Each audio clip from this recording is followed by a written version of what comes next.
الله الرحمن الرحيم نحمده ونصلي على رسوله الكريم اما بعد.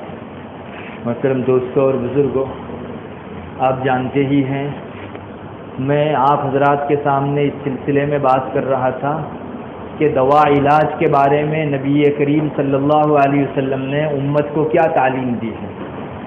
اگر آپ سے کوئی پوچھے کہ مسلمان کو دوا علاج کرانا چاہیے یا نہیں، اسلام کیا کہتا ہے، تو اس سے پہلے والی مجلس میں نے آپ کو بتایا نبی کریم صلی اللہ علیہ وسلم کی حدیثوں میں ہم کو دونوں طرح کی چیزیں ملتی ہیں.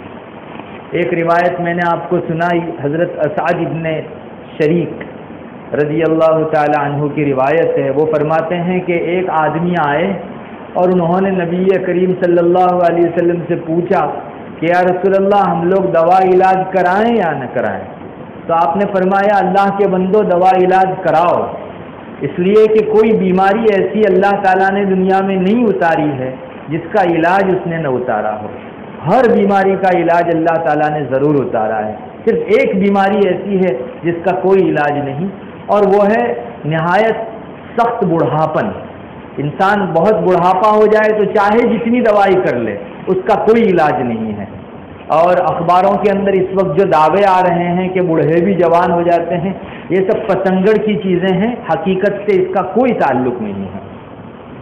ایک طرف تو نبی کریم صلی اللہ علیہ وسلم نے یہ بات ارشاد فرمائی کہ دوا کیجیے، اور دوسری طرف بعض موقعوں پر آپ نے دوائی کرنے والوں، علاج کرنے والوں کو الگ الگ طرح سے گویا منع کیا ہے.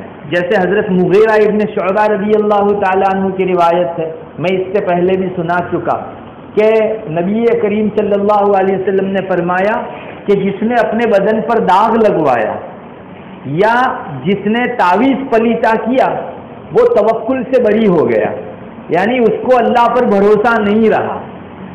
میں اس سے پہلے آپ کو بتا کر آیا کہ داغ لگوانے کا مطلب اس زمانے میں یہ ایک علاج تھا. لوہا یا کوئی دھات گرم کی جاتی تھی اور مخصوص جگہ کے اوپر اس کو گرم کر کے داغا جاتا تھا، جس سے بہتا ہوا خون بند ہو جاتا تھا یا بعض خاص بیماریوں کے اندر اس سے علاج کیا جاتا تھا. تو آپ صلی اللہ علیہ وسلم نے فرمایا کہ جس نے ایسا علاج کیا، گویا آج کی سرجری، جس نے ایسی سرجری کروائی یا جس نے تعویذ پلیتے کیے، وہ آدمی توکل سے بری ہو گیا. اس حدیث شریف کی روشنی میں تو معلوم ہوتا ہے کہ اسلام کو دوا علاج کرانا ناگوار ہے، ناپسندیدہ ہے. اسی طرح کی ایک اور روایت بھی ہے. حضرت عبداللہ ابن مسعود رضی اللہ تعالیٰ عنہ فرماتے ہیں کہ ایک مرتبہ نبی کریم صلی اللہ علیہ وسلم نے صحابہ کی مجلس میں ارشاد فرمایا کہ مجھے پچھلی ساری امتیں دکھائی گئی، اور مینا کے اندر آپ کو معلوم ہے حج کے دنوں میں سب لوگ جمع ہوتے ہیں، تو مینا کے جو ایام تھے ان ایام کے اندر مجھے پچھلی ساری امتیں دکھائی گئی. یہ نبی کریم صلی اللہ علیہ وسلم کی خصوصیت تھی. اللہ تعالیٰ آپ کو پچھلی امتوں کے احوال اور آخرت کے احوال بالکل آنکھوں سے اوپن اور مشاہد دکھا دیتے تھے. تو آپ صلی اللہ علیہ وسلم نے فرمایا کہ جو مینا کے دن ہیں ان میں مجھ کو پچھلی تمام امتیں دکھلائی گئی اور میری امت بھی مجھ کو دکھلائی گئی. تو میں اپنی امت کو دیکھتا رہ گیا. کیا دیکھتا ہوں کہ پہاڑ کے اوپر بھی میری امتیں ساری کھچا کھچ بھری ہوئی ہے، اور پہاڑ کے علاوہ جو ساری نیچے کی جگہ ہے ان سب جگہوں کے اوپر بھی میری امت ہے. اور مجھ کو میری امت کی کثرت، بہت زیادہ بڑی تعداد میں میری امت ہے، اور ان کی جو حیت اور حالت تھی اس کو دیکھ کر بہت بھلا لگا، اچھا لگا مجھ کو. اللہ تعالیٰ کی طرف سے مجھ کو کہا گیا کہ محمد تم راضی ہو اس بات کے اوپر کہ تمہاری اتنی بڑی امت کر دی جائے اور اتنی اچھی حیت و حالت والی امت کر دی جائے؟ آپ صلی اللہ علیہ وسلم نے فرمایا کہ میں نے اللہ تعالیٰ کو کہا کہ میں اس پر راضی ہوں کہ میرے لیے اتنی بہترین اور کثرت سے امت دی جائے. اللہ تعالیٰ کی طرف سے مجھے کہا گیا کہ یہ اور ان کے ساتھ 70,000 لوگ تمہاری امت کے بغیر حساب کتاب کے جنت میں چلے جائیں گے. یہ اتنی بڑی تعداد، ان کے ساتھ ساتھ 70,000 لوگ تمہاری امت کے بغیر حساب کتاب کے جنت میں چلے جائیں گے. تو صحابہ جو بیٹھے ہوئے تھے، آپ صلی اللہ علیہ وسلم نے جب یہ بات ارشاد فرمائی تو صحابہ ہمیشہ اس کے حریص رہتے تھے کہ ایسے کون سے اعمال ہیں جن کی بنیاد پر انسان بغیر حساب کتاب کی جنت میں چلا جائے. تو صحابہ میں سے ایک نے پوچھا ہے رسول اللہ ان کی کیا صفتیں ہوں گی، کون سے اچھے اخلاق ہوں گے جن کی بنیاد پر یہ بغیر حساب کتاب کے جنت چلے جائیں گے. تو آپ صلی اللہ علیہ وسلم نے یہی باتیں ارشاد فرمائی. جو لوگ داغ نہیں لگواتے یعنی سرجری نہیں کرواتے، دوسرے نمبر کے اوپر جو لوگ تعویذ پلیتا نہیں کرتے، اور تیسرے نمبر کے اوپر نبی کریم صلی اللہ علیہ وسلم نے جو بات ارشاد فرمائی وہ یہ کہ لوگ بدفعلی نہیں لیتے، شبھ یہ نہیں کرتے، اور اپنے رب کے اوپر جو توکل کرتے ہوں، جن میں یہ 4 صفتیں ہوں تو یہ لوگ بغیر حساب کتاب کے جنت میں چلے جائیں گے. نبی کریم صلی اللہ علیہ وسلم نے جب یہ فرمایا تو مجلس کے اندر ایک صحابی تھے حضرت عکاشہ ابن محسن الاسدی، بڑے فضلاء صحابہ میں سے ہیں. تو روایت میں آتا ہے کہ آپ نے جب یہ بات ارشاد فرمائی کہ 70,000 لوگ ان کے ساتھ ساتھ ان صفتوں کی بنیاد پر بغیر حساب کتاب کے جنت میں جائیں گے، تو حضرت عکاشہ کھڑے ہو گئے مجلس میں اور انہوں نے فرمایا رسول اللہ میرے لیے دعا فرما دیجئے کہ میں ان لوگوں میں سے ہو جاؤں جو بغیر حساب کتاب کے جنت میں چلے جائیں گے. تو آپ صلی اللہ علیہ وسلم نے فوراً دعا فرما دی ان کے لیے، اللہ تو عکاشہ کو ان لوگوں میں سے بنا دے جو بغیر حساب کتاب کی جنت میں جائیں گے. اب ہم لوگ بھی ہوتے تو ہماری بھی تمنا ہوتی کہ ہم کھڑے ہو کر آپ صلی اللہ علیہ وسلم کی زبان سے دعا کروا لیں، اس لیے کہ نبی کی زبان سے دعا نکلی نہیں کہ فوراً قبول ہو جاتی ہے. جب حضرت عکاشہ کے لیے یہ دعا انہوں نے سنی، فوراً ایک دوسرے صحابی کھڑے ہوئے، انہوں نے کہا رسول اللہ میرے لیے بھی دعا فرما دیجئے کہ اللہ تعالیٰ مجھ کو ان لوگوں میں سے بنا دے. تو آپ صلی اللہ علیہ وسلم نے فرمایا کہ تم سے پہلے عکاشہ پہل کر گئے، یعنی گویا نبی کریم صلی اللہ علیہ وسلم کو اللہ تعالیٰ کی طرف سے یہ موقع دیا گیا تھا کہ جو سب سے پہلا اٹھ کر کہے گا اس کے حق میں تم دعا کرنا، باقیوں کے حق میں ان کے اعمال کی وجہ سے وہ بلا حساب کتاب جنت میں جائیں گے.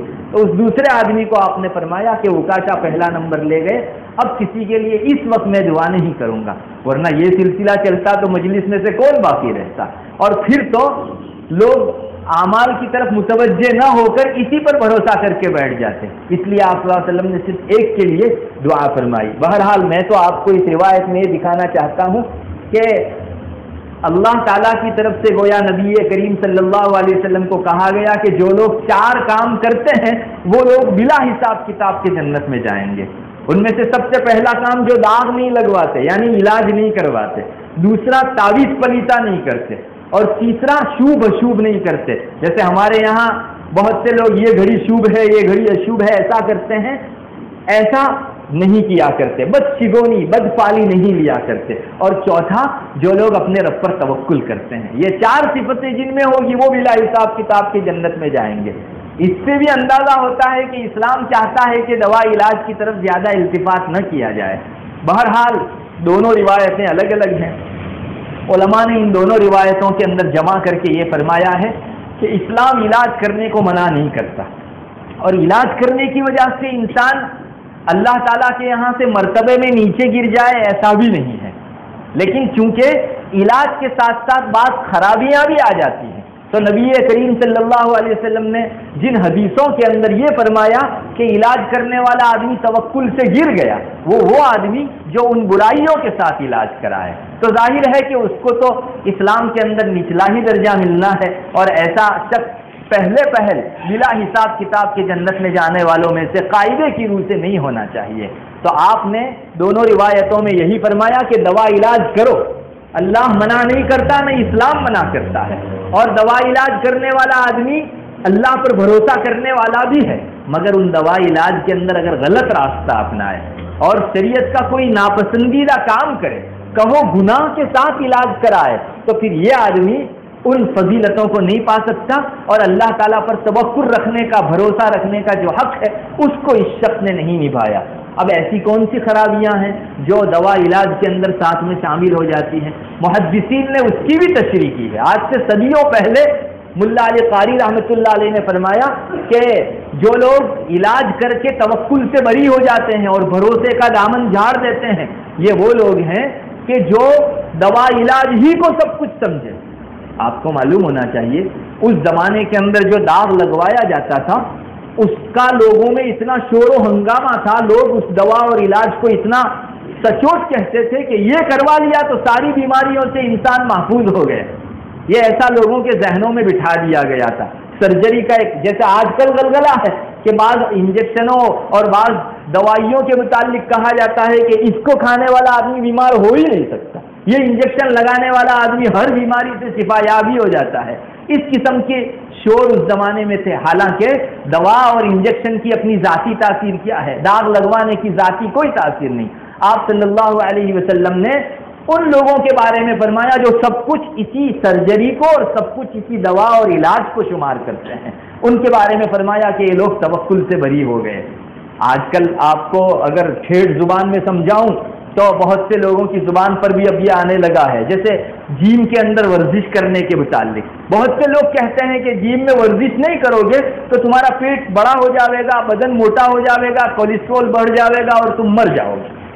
جو آدمی ایسی ذہنیت رکھتا ہو اور پھر اس قسم کا علاج کرتا ہو اس کے ہاتھ میں توکل کا دامن نہیں ہے، وہ بھروسہ کرنے والوں میں سے نہیں ہے۔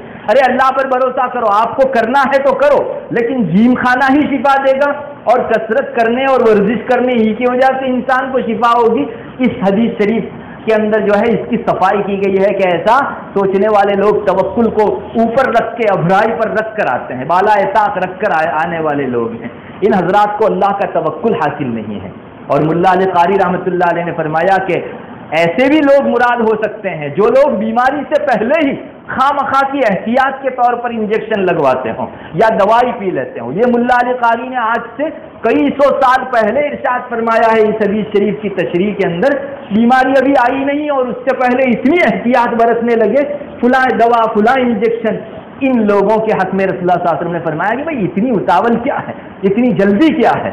ایسا بیماری کے آنے سے پہلے اتنی زیادہ احتیاط کہ تم عبادت میں بھی جی نہیں لگتا اور یہی ساری بیماریوں کے علاج اور دوا دارو کے اندر پڑے ہوئے ہو۔ اور ملا علی قاری نے اس موقع پر فرمایا ہے کہ بیماری آ جاوے اس موقع کے اوپر علاج کرنا تو شریعت میں اجازت ہے، بیماری سے پہلے اس قدر بے وجہ کی احتیاط کرنا مکروہ ہے۔ اور آپ کو میں بتا دوں ملا علی قاری رحمۃ اللہ علیہ جو ہے وہ اپنے زمانے کے مجدد تھے۔ مجدد کا مطلب یہ ہوتا ہے کہ ہر 100 سال کے اندر اللہ ایک ایسا بندہ بھیجتا ہے کہ جو پچھلے 100 سالوں کے اندر دین میں جو کچھ گڑبڑی اور خرابی لوگوں نے پیدا کر دی ہو، یہ مجدد آ کر اس کو صاف کر دیتا ہے۔ اتنے بڑے درجے کے آدمی ملا علی قاری رحمۃ اللہ علیہ تھے، ان کی یہ بات سند ہے۔ بہرحال ہمارے یہاں اس وقت چونکہ ویکسین وغیرہ کا بڑا غلغلہ ہے اور بہت سے مسلمانوں کے ذہنوں میں یہ ہے کہ یہ آ گئی تو ہمیشہ کے لیے ہم ان بیماریوں سے شفا یاب ہو گئے۔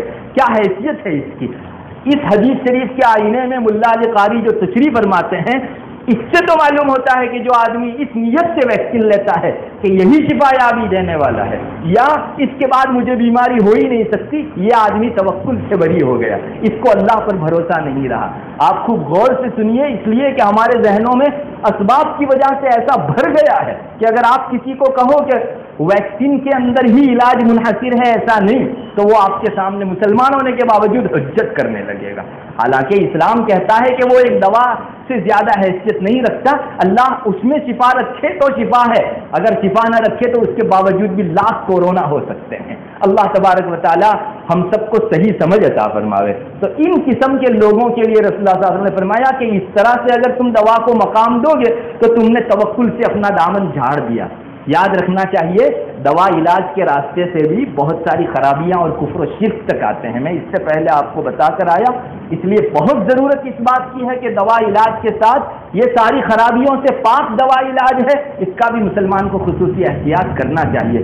بہت سے مسلمان بے تحاشا بس شفا یابی کا نام ملنا چاہیے کہ یہاں جو ہے دوائی دی جاتی ہے، پھر چاہے اپنا ایمان بیچنا پڑے یا اس سلسلے میں نمازیں آگے پیچھے کرنی پڑے یا شریعت کا حکم آگے پیچھے کرنا پڑے، آنکھ بند کر کے مسلمان ادھر دوڑ پڑتا ہے۔ اس قسم کے لوگوں کو دوا علاج کرنا جو ہے وہ توکل سے بری کر دیتا ہے، بھروسہ اللہ تعالیٰ پر ان لوگوں کا پھر نہیں رہتا۔ میں آپ کو کیا بتاؤں، علاج کے راستے سے آج مسلمانوں کو بہت ہٹایا جا رہا ہے۔ میرے ایک استاد کی زبانی میں نے سنا کہ بعض یہ پرسوتی گروہ جو رہتی ہے، زچہ خانے رہتے ہیں جس میں پیدا ہوتے ہیں بچے، آج اس کی باقاعدہ جو ہے اسکیم چلائی جا رہی ہے کہ ہمارا بچہ جس کے کان میں پیدا ہوتے ہی ہم لوگ اذان دیتے ہیں، اس کی باقاعدہ اسکیم ہے کہ ان بچوں کے کانوں میں اذان سے پہلے اوم یا اس قسم کا کوئی کلمہ بلوا دیا جائے۔ میں آپ کو سچ کہتا ہوں، ہم لوگ سمجھتے ہیں کہ بچہ پیدا ہوتا ہے اس کے کان میں ہم نے اذان دے دی تو بس ایک اذان کی حیثیت، اس سے زیادہ کچھ نہیں۔ جس کے کان میں سب سے پہلے اذان یعنی اللہ کا کلمہ پڑا اس کا خاتمہ بھی ایمان پر ہوگا۔ علماء فرماتے ہیں کہ اذان دینے میں یہ فلسفہ ہے کہ جو بچے کے کان کا سب سے پہلی آواز جس بچے کے کان میں اللہ رسول کی سنی وہ موت کے وقت بھی کلمہ یاد رکھے گا۔ تو یہ بھی جو ہے چلا جا رہا ہے کہ اس بچے کو مسلمان اہتمام نہیں کرتے اور غیر مسلم نرس اٹھا کے لے جاتی ہے، ممکن ہے وہ اس قسم کا کلمہ کہے اور یہ بچہ اللہ کی سب سے پہلی آواز سننے سے محروم کر دیا جائے۔ بہرحال میں تو آپ کو کہتا ہوں کہ اس قسم کی چیزوں سے مسلمان پرہیز کر کے دوا علاج کرے تو اجازت ہے۔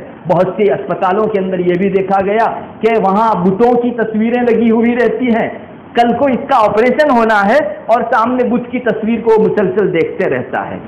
ایسا ہرگز نہیں ہونا چاہیے۔ میں تو آپ کو کہوں گا آپ اپنا رخ اس سے پھیر لیجئے، الٹی سمت کر لیجئے۔ اللہ نہ کرے آنکھ سے جانے والی ہر چیز دل پر اثر کرتی ہے، کہیں یہ بت دل میں بیٹھ گیا اور اسی بیماری میں اللہ نہ کرے اس کی موت آ گئی تو بہت بری موت بھی آ سکتی ہے۔